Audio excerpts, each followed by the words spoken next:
এই যে দেখেন খুব ঘন ডাল, মানে কি আমি এই ডালগুলো খেতে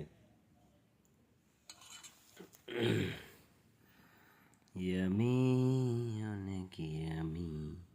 সাথে আছে ডাল, সাথে আছে রাইস, সাথে আছে ভর্তা,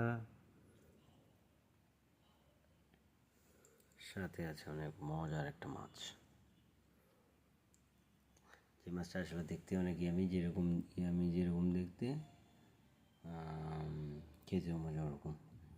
কারণ এই মাছটার মধ্যে অনেকগুলা যে ছোটোখাটো গুণ আছে, যেটা ইজিলি খাওয়া যায়, কাঁটা কম থাকে, তারপরে এ ধরনের ইস্যুগুলো কম থাকে আর কি। কারণ সাধারণত কাঁটাওয়ালা মাছ তো বেছে বেছে খেতে হয়, অনেক ঝামেলা। কিন্তু এই ধরনের মাছগুলো আসলে খাওয়াটাই ইজি, শর্টকাটে খেয়ে ফেলা যায়।